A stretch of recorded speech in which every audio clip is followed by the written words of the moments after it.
Im Sommer 1997 verschwindet in Brandenburg die 17-jährige Maike Thiel.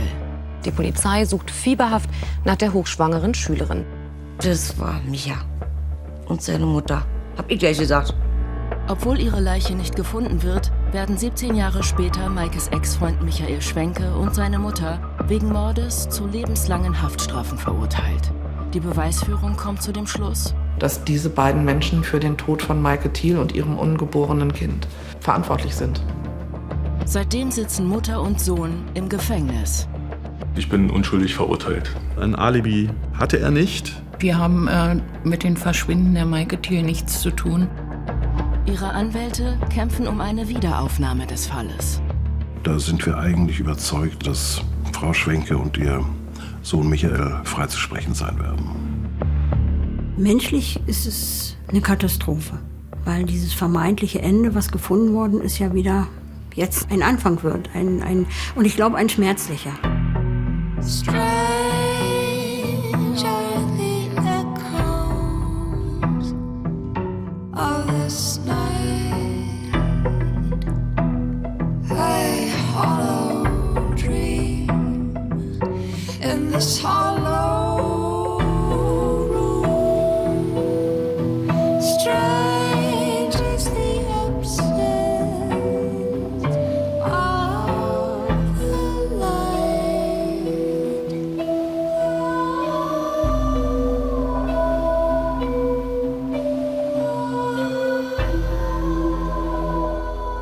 Nach einem Vorsorgetermin im Krankenhaus am 3. Juli 1997 verschwindet die hochschwangere Maike Thiel spurlos.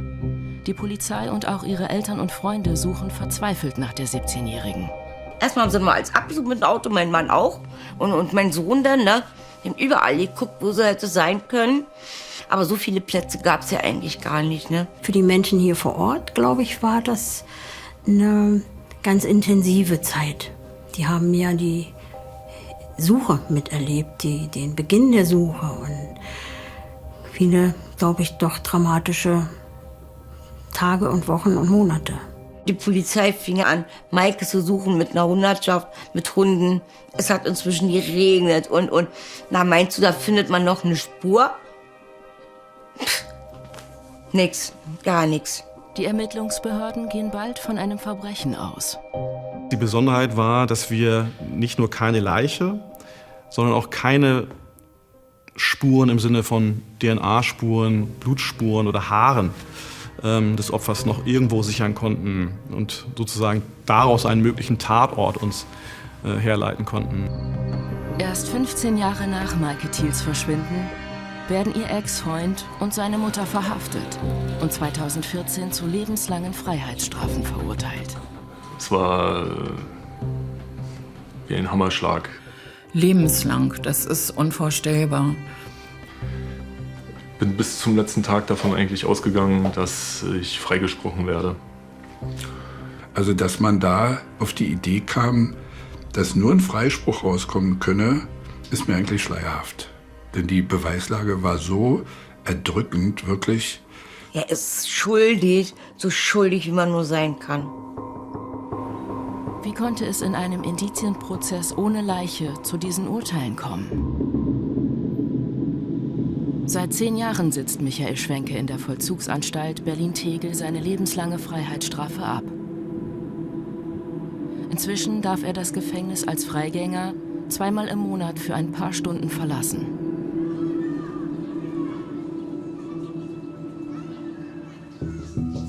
Der Berliner Rechtsanwalt Lawrence Desnitzer setzt sich seit 2020 für eine Wiederaufnahme des Verfahrens ein. Zum ersten Mal spricht sein Mandant öffentlich über den Fall. Mein Name ist Michael Schwenke und ich bin unschuldig verurteilt. Seit dem Schuldspruch kämpft er dafür, dass er in einem neuen Verfahren freigesprochen wird. Ja, nach langem Suchen und nach einer Empfehlung wurde mir Herr Desnitzer empfohlen, wo es dann Gott sei Dank in großen Schritten vorwärts ging. Mehr als 10.000 Seiten hat der Rechtsanwalt zum Fall vorliegen. Wenn man sich durch dieses Aktenmaterial arbeitet und vor allem bei Lektüre des Urteils, dann wird einem schnell klar, bei einem mutmaßlichen Tötungsdelikt ohne Leiche, dass das Gericht versucht hat, jemanden zu finden, der für diese Tat die Verantwortung übernehmen muss. Und da stehen solche Gerichte immer sehr unter Zugzwang. Der damals dem Prozess vorsitzende Richter Gerd Wegner ist inzwischen pensioniert. Noch heute beschäftigt ihn dieses Verfahren. Also die sogenannten Indizienprozesse, die haben es in sich. Und jemanden allein aufgrund von Indizien zu verurteilen, ist auch schwierig. Deswegen hat die Sache auch so lange gedauert und wurde auch so ausführlich verhandelt. Wenn man allerdings dann als Gericht zu der Überzeugung kommt, die Wahrheit gefunden zu haben und keine vernünftigen Zweifel bleiben, dann wird halt verurteilt. Für den Richter ist klar, eine Tat aus Habgier. Der Fall beginnt 1996 aber zunächst mit einer Liebesgeschichte. Michael Schwenke ist damals 17 Jahre alt, Maike Thiel ein Jahr jünger. Maike und ich haben uns kennengelernt über meinen besten Freund. Wir hatten erst eine Affäre und sind dann zusammengekommen und waren ca. 4 Monate zusammen. Bis kurz vor Weihnachten 96 und im jungen Alter ändern sich die Interessen und das war auch so der Grund, warum ich mich von ihr getrennt habe. Ich war noch ein sehr junger Mensch, war naiv, unselbstständig, hatte Wünsche, die mit Party, Spaß und Wohnung zu tun hatten. Ein Jugendlicher halt noch. Maike Thiel wächst im brandenburgischen Legebruch auf und schließt 1997 nach der 10. Klasse die Schule ab. Ihre Eltern wollen sich nicht mehr zu dem Fall äußern. Karin Baum, die Mutter ihrer besten Freundin Nicole, kennt Maike von Geburt an. War ganz tief verbandelt mit Maike Thiel. Die Eltern, die Mama, wir lagen zusammen im Krankenhaus und haben unsere Kinder zusammen bekommen. Unsere Kinder sind dann gemeinsam in einen Kindergarten gegangen, dann gemeinsam in die Schule, waren zusammen in einer Klasse. Die Mädels, die waren beide Stück für Stück unzertrennlich. Maike war ein sehr aufgeschlossener, junger, fröhlicher Mensch. Doch das ändert sich, als die Beziehung mit Michael Schwenke zerbricht und sie von ihm schwanger ist. Als mir Maike von der Schwangerschaft erzählte, war eine schwierige Situation, da sie mir im Vorfeld schon mal erzählte, dass sie schwanger sei und das dann so lapidar als haha, es war nur Spaß hingestellt hat. Daher konnte ich ihr nicht wirklich mehr vertrauen und glauben, dass sie wirklich schwanger ist und habe erst mal abgewartet, wie sich die Situation dann entwickelt. Die Aussage von Michael Schwenke lässt sich nicht belegen. Im Gefängnis erinnert sich Christine Schwenke an die Zeit vor Maike Thiels Verschwinden. Mein Sohn war damals 1997 ein Teenager, wie es so viele sind. Es gab keine gefestigte, geplante, private Zukunft. Wir hatten ein sehr gutes Verhältnis zueinander, sehr vertrauensvoll auch. Er berichtete mir auch, und das zeigt schon das Vertrauen, als der erste Hinweis von Maike kam, sie ist schwanger. Michael hat immer nur grimmig geguckt. Das hat sich natürlich auf Maike abgefärbt. Maike wurde immer wieder traurig. Ne? Naja, und dann hat man das kleine niedliche Bäuchlein gesehen und dann hat sich der Micha verpieselt. Der war dann weg und war kein Kontakt mehr. Im Februar 1997 erhielt ich dann einen Anruf von der Mutter der Maike und sie berichtete, dass Maike schwanger sei. Natürlich war die Freude jetzt nicht sehr groß, denn beide waren noch sehr jung. Und dann kam es eben dazu, dass die Christine S., die Mutter von Michael S., sich auf Einladung von Familie Thiel mit Maike Thiel getroffen hat. Man ist dort bei Thiels gewesen und es war zu einer Zeit, zu Beginn der Schwangerschaft, als auch noch die Eltern von Maike Thiel eine Abtreibung befürwortet haben. Nur Maike Thiel wollte das Kind bekommen. Wir saßen am Küchentisch, die Eltern und die Oma von der Maike und dann mein Sohn und ich. Und als das Gespräch dann anfing, war der Vater eigentlich sehr offen und sagte, ja, ich biete dir eine Reise oder ich biete dir schöne Anziehsachen oder sogar Geld, wenn du einen Abbruch machst. Aber Maike reagierte nicht. Und dann wurde ich gebeten, sprechen Sie doch endlich mit Maike. Und wir haben darüber geredet. Ich selbst bin ja mit 19 Mutter geworden. Das heißt also, ich konnte ihr schon aufzeigen, wie schön das ist, Mutter zu werden, aber auch welche Entbehrungen das nachher in diesem Alter mit sich zieht. Und Christine S. hat dann dort unter 4 Augen mit Maike Thiel gesprochen. Und es muss dramatische Szenen gegeben haben. Und Christine S. hat dann am Ende in ihrer dominanten, fast herrischen Art offenbar dort lautstark geäußert, dieses Kind werde sie nicht bekommen oder man werde es ihr wegnehmen. Und ich bat sie, überlege dir das alles und du selber entscheidest, niemand für dich. Ihre Eltern vereinbaren für Maike einen Termin für einen Schwangerschaftsabbruch. Maike, die kam nur noch den Abend davor hoch und hatte mich gefragt, bitte, bitte helf mir doch, ich möchte das Baby behalten, ja. Ja, und da ist mir die dumme Idee eingefallen, da meinte ich zu Maike, geh einfach mit, tu so, als ob du schweren Herzens diesen Gang jetzt machst und deinen Eltern den Gefallen tust. Sag, wenn du im Krankenhaus bist, dann sagst du, du musst noch mal auf Toilette. Sag, dann gehst du auf Toilette. Sag, machst du das Fenster auf, steigst durch ein Haus ab und kommst wieder nach Hause. Neben ihren Eltern ist auch Michael Schwenke zu diesem Termin im Krankenhaus. Maike lässt ihre Tasche zurück und es gelingt ihr unbemerkt wegzulaufen. Ich kam total außer Puste bei uns an. Die meinte nur, ich bin nur gerannt, wie ich konnte. Nach diesem Vorfall akzeptieren Maikes Eltern die Schwangerschaft und unterstützen ihre Tochter. Also so ab dem 6., 7. Monat haben sie dann angefangen, ihr Zimmer einzurichten mit einer niedlichen Wickellage, mit einem süßen Körbchen, mit Himmelbett. Irgendwann kam ein Punkt, wo dann Maike ganz traurig war und alleine war. Micha wollte auf einmal gar nichts mehr davon wissen. Wenn der Michael auch nicht die Vaterschaft bestätigt, sagt, dann ist es so. Aber ich sage, du brauchst keine Angst haben.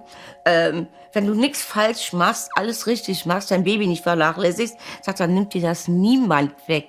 Ich sage, die sind ja auch noch da.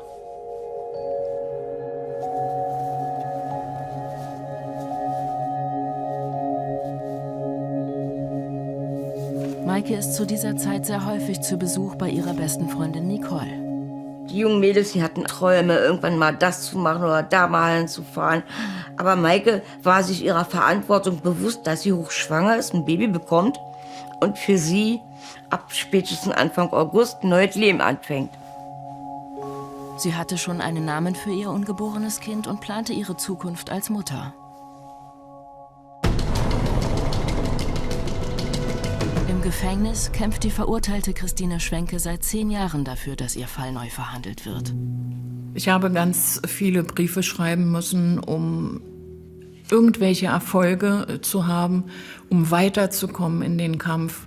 Ein sehr emotional geschriebener Hilferuf an Dr. Strater führte dann auch zum Erfolg. Er meldete sich und sicherte mir zu, dass er den Fall übernimmt.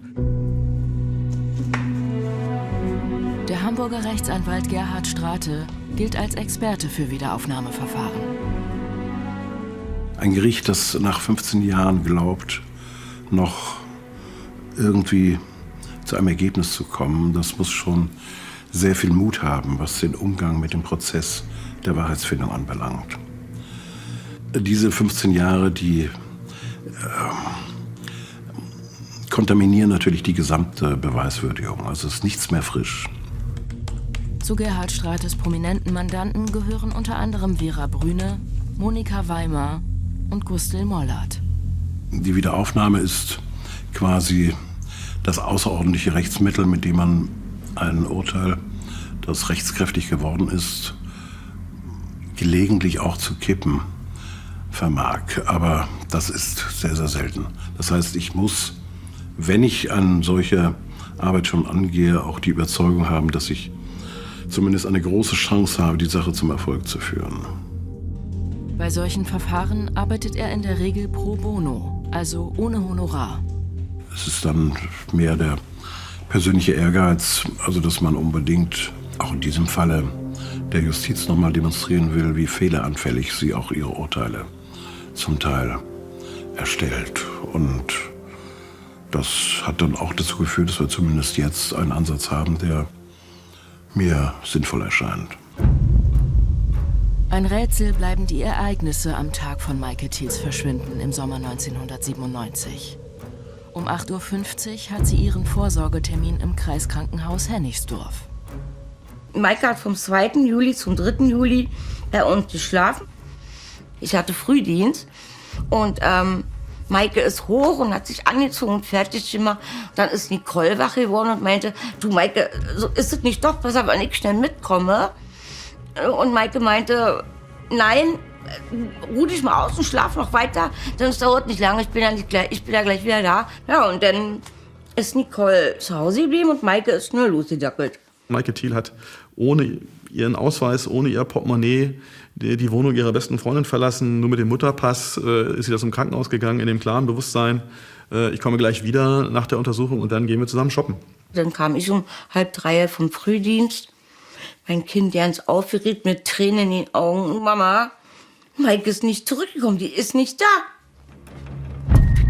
Es sind nur wenige Gehminuten vom Krankenhaus Hennigsdorf bis zur Wohnung ihrer Freundin Nicole. Aber Maike kommt nach ihrer Untersuchung nicht zurück. Ab dem Nachmittag telefonieren Eltern und Freunde miteinander. Doch niemand weiß, wo die Hochschwangere ist. Als Maike verschwand, habe ich von ihrer besten Freundin Nicole erfahren. Nachmittags rief sie mich an und fragte mich, ob ich wüsste, wo Maike ist. Ja, als diese Anrufe dann kamen, kam mir natürlich als erstes in den Sinn, Maike hat sich abgesetzt. Und eine andere Idee hatte ich eigentlich nicht dazu. Ich habe dann in meinem Freundeskreis rumtelefoniert, ob jemand weiß, wo Maike sei. Und ja, das war es dann eigentlich schon. Weil die Suche im privaten Umfeld erfolglos bleibt, wendet sich ihre Familie an die Polizei. Die Ermittlungen leitet damals Kriminalhauptkommissar Thorsten Patschewitz. Im Bereich von Hennigsdorf wurde mit Flugblättern nach ihr gefahndet, also die Bevölkerung direkt darauf aufmerksam gemacht. Die Streifenwagenbesatzungen haben ebenfalls diese Flugblätter dabei gehabt und haben die Bevölkerung auch um Hinweise gebeten. Die Polizei geht schon bald von einem Verbrechen aus, überprüft aber auch, ob die 17-Jährige aus freien Stücken verschwunden sein könnte. Ja, sie war total fröhlich und hat doch nicht ans Abhauen gedacht. Wo hätte sie denn hingekonnt? Nirgendwo. Nein, das hat sie wirklich nicht gemacht. So eine Gedanken hast du überhaupt nicht gehabt, gar nicht. Also Michael S. ist natürlich sehr schnell in Verdacht geraten. Neben anderen, muss man dazu sagen. Aber es war natürlich relativ schnell klar, dass Michael S. Als einer der wenigen ein Motiv hat, ja, Maike Thiel zu töten. Nämlich die anstehenden Unterhaltspflichten. Und mindestens genauso wichtig ist ja der Umstand, dass Michael S. genau zu der Zeit, als Maike Thiel verschwunden ist, sich an dem Ort aufgehalten hat, wo Maike Thiel zuletzt gewesen ist, nämlich am Krankenhaus in Hennigsdorf. Dieser Hinweis kommt von Maikes bester Freundin Nicole. Am Tag des Verschwindens wartet sie zu Hause auf Maikes Rückkehr. Diese beste Freundin guckt dann aus dem Fenster auf den Weg, quasi, den Maike Thiel gehen muss. und raucht eine Zigarette, weil sie wartet und sie wundert sich, sie kommt nicht zurück oder dauert ja wohl ein bisschen länger. Und in dem Moment kommt Michael S. mit einem Fahrzeug vorbeigefahren. Er muss sie gesehen haben, Nicole war am Küchenfenster. Da ist er an sie langsam vorbeigefahren und hat auch so geguckt, also so wie Nicole das meinte, er hat einmal kurz zurückgeguckt und hat sich erschreckt und wumm, weg war er. Auf die Frage, warum Michael hier zur Tatzeit gewesen ist, gab er an, dass er hier im Auftrag seiner Mutter einen Zettel bei einer Bekannten einwerfen sollte, die hier 300 Meter von ihr wohnt, in Hennigsdorf Nord. Den sollte er hier einwerfen, den hat er aber vergessen gehabt, sagt er dann. Also eigentlich auch keinen Grund, wirklich hier dann lang zu fahren, wenn er den Zettel nicht hat. Michael Schwenke bestreitet, dass er von der Uhrzeit des Vorsorgetermins gewusst hat. Eine Zeugin gibt an, ihn in einem Passat in der Nähe gesehen zu haben. Michael S. hat, soweit ich mich noch erinnere, angegeben, dass er zur fraglichen Tatzeit, zur tatrelevanten Zeit, unterwegs war, verschiedene Erledigungen gemacht hat. Also die Erledigungen, die ich zu bewerkstelligen hatte, war Teile für ein Auto zu kaufen. Ja, das wurde halt nie wirklich kontrolliert, beziehungsweise dem wurde nicht nachgegangen, ob dem auch wirklich so war. Die Polizei befragt damals den Autoteilehändler. Er kann sich nicht an Michael Schwenke erinnern. Das hat sich alles nicht verifizieren lassen. Also ein Alibi hatte er nicht. Die Mutter, Christine S. dagegen, hatte vorgesorgt. Sie hatte sich von ihrem Sohn Michael S. zur Arbeit fahren lassen. Und sie war definitiv nicht in Hennigsdorf an diesem 3.7.97 und ist erst auch nachmittags von Michael S. Dann wieder von der Arbeit abgeholt worden.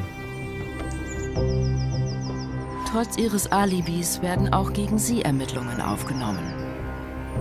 Christine S. ist in Verdacht geraten, weil wir Zeugenaussagen dann hatten, dass sie ihrem Sohn Michael S. vorgerechnet hatte, in welcher Höhe er wird bis zum 18. Lebensjahr des Kindes zahlen müssen. Das war also eine hohe Summe, die da ausgerechnet worden war. Nein, meine Mutter hat mir nicht vorgerechnet, welche Kosten auf mich zukommen würden. Mir war schon klar, dass man wenn man getrennt lebt, dass man Unterhalt für sein Kind zahlt. Das hat mir meine Mutter nicht vorgerechnet, nein. Mit meinem Sohn habe ich viel darüber geredet, denn es ist ja eine große Verantwortung, wenn ein noch nicht mal 18-Jähriger dann Vater wird. Wir haben dann gesagt, okay, es sollte erst ein Vaterschaftstest stattfinden, bevor die Tatsache nun endgültig war. Und im Übrigen hatte Christine S. ja vehement gefordert von Maike Thiel, dass sie das ungeborene Kind abtreibt. Und sie hatte bei einem Treffen vor Zeugen gesagt, dass also in keinem Fall von Seiten der Familie S. hier Unterhalt gezahlt werden wird, sodass natürlich auch klar geworden ist, dass eine sehr starke Motivation bei Christine S. vorhanden war, dass dieses Kind nicht zur Welt kommt.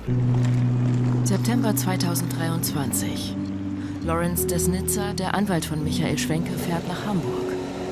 Dort wird er seinen Kollegen Gerhard Strate treffen. Zusammen arbeiten sie seit 3 Jahren am Wiederaufnahmeverfahren für ihre Mandanten. Heute geht es um den nächsten entscheidenden Schritt. Die Anwälte wissen, dass ihr Antrag nur dann Chancen auf Erfolg hat, wenn sie mindestens einen neuen Beweis liefern können. Das beschränkt ja auch dann die Möglichkeiten der Wiederaufnahme so immens, weil alles, was schon in irgendeiner Weise besprochen wurde in der Hauptverhandlung, im Urteil, in der Revision, ist nicht mehr neu. Ja, das kommt damit dazu. Aber dann in der Wiederaufnahme ist eigentlich Schluss mit der Wahrheitsfindung. Ja. Also im Grunde wechseln da die Rollen. Also wir als Verteidiger sind dann plötzlich diejenigen, die nochmal den Prozess der Wahrheitsfindung in Gang setzen wollen, während die Justiz sagt, nein. Ein neues medizinisches Gutachten soll das rechtskräftige Urteil kippen. Das ist die Voraussetzung für ein erfolgreiches Wiederaufnahmeverfahren, dass man neue Tatsachen präsentiert, die zumindest den Schuldspruch in Frage stellen. Und das dürfte mit dieser neuen Untersuchung durch die von uns benannten Sachverständigen auch gewährleistet sein. Die Anwälte sind zuversichtlich, dass sie den Schlüssel für eine Wiederaufnahme gefunden haben. Möglicherweise ein neuer Beweis, der den Ermittlern 1997 nicht vorgelegen hat. Für sie verdächten sich damals die Hinweise gegen Michael und Christine Schwenke. Es ist dann auch eine Hausdurchsuchung im Jahr 1997 durchgeführt worden. Und bei dieser Hausdurchsuchung hat man, soweit ich mich erinnere, im Arbeitszimmer von Christine S. einen Schmierzettel gefunden.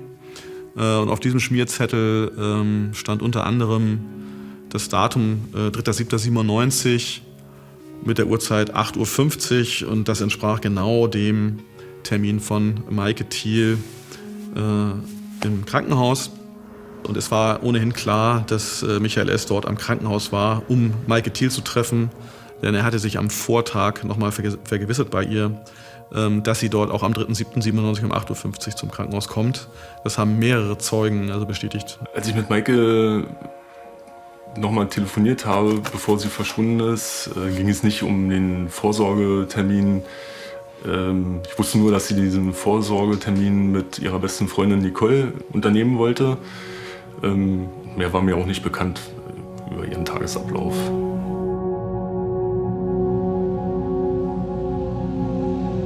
In den Vernehmungen bestreiten Michael und Christine Schwenke, dass sie etwas mit dem Verschwinden von Maike Thiel zu tun haben. Mir war überhaupt nicht klar, dass auch gegen mich so massiv ermittelt wurde oder überhaupt so massiv ermittelt wurde. Und ja, man hat sich schon manchmal umgedreht und dachte, kommt da einer? Aber aus welchem Grund sollte einer kommen? Wir hatten ja mit dem Verschwinden der Maike nichts zu tun. Also der Verdacht, dass ich als Beschuldigter geführt werde, kam erst im Jahr 98, als ich eine ziemlich lange Vernehmung hatte. Nach 6, 7, 8 Stunden kam der Vernehmungsbeamte zu mir und meinte, Sie haben auch das Recht auf einen Anwalt, aber ist ja jetzt nicht mehr nötig, wir haben ja schon so lange gesprochen. Und ja, ich war 18 Jahre alt, habe alles so erstmal hingenommen. Ja, was das alles für eine Tragweite noch haben sollte, habe ich erst viele Jahre später erfahren. Die Polizei hat Michael Schwenke aufgeklärt, dass er als Beschuldigter gehört wird. Aber er wurde nicht über sein Schweigerecht und das Recht auf einen Anwalt belehrt. Den Ermittlern fehlen eindeutige Beweise, um Mutter und Sohn zu überführen. Und es fehlt weiterhin ein entscheidender Hinweis auf das Schicksal von Maike Thiel. Die Jahre danach waren Fragen, Suchen, immer wieder die alten Plätze aufsuchen, sich das Hirn zermartern, aufschreiben, wo waren wir gewesen, was haben wir gemacht und. Das waren und das sind schlimme Jahre, es bleiben schlimme Jahre. Seit Maike Thiels Verschwinden begleitet Lokalreporter Helge Treichel den Fall und hat Familie Thiel häufiger persönlich getroffen. Dieser Schmerz, den die Eltern empfunden haben, der ist natürlich ungeduldig und diese Ungewissheit. Das bedeutet, dass sie sehr oft bei uns in der Redaktion waren und nachgefragt haben, was ist jetzt, wisst ihr schon was Neues, was können wir noch tun? Sie haben ja dann auch die Belohnungssumme aufgestockt aus privaten Mitteln. Es gab Spenden, es war davon die Rede, dass eine Hypothek aufgenommen wurde. Und dadurch war dann die Belohnungssumme quasi verdoppelt worden. Die Polizei geht immer wieder Hinweisen nach, doch der Durchbruch bleibt aus. Ich würde nach meiner Bewertung sagen, dass hier auffällt, dass einige Spuren jedenfalls nicht zeitnah mit der notwendigen Ernsthaftigkeit verfolgt wurden. Es ist nach Aktenlage definitiv so gewesen, dass in alle Richtungen ermittelt worden ist. Dass natürlich hier nicht irgendwie von vornherein, wie es schon auch von der Verteidigung behauptet worden ist, man sich nur darauf konzentriert hat, hier Michael S. und Christine S. zu überführen. Ganz im Gegenteil. Das Besondere an diesem Fall ist diese ständige Ungewissheit gewesen, das ständige Auf und Ab. Was ist mit Maike passiert? Wer ist hier der Täter gewesen? Aber auch nichts wirklich jetzt als Ermittler in der Hand zu haben. Denn wir hatten keinen Tatort, keine Leiche. Diese Lücke kann keiner von uns schließen, weil wir nicht wissen, wo sie ist. Und diese Lücke, diese kleine Lücke in diesem großen Kreis, die hat so viel Macht, dass man so traurig darüber ist und einem immer wieder die Tränen kommen. 2 Jahre nach Maike Thiels Verschwinden meldet sich bei ihrer Familie ein Berliner Privatdetektiv. Er behauptet, auf eine entscheidende neue Spur gestoßen zu sein.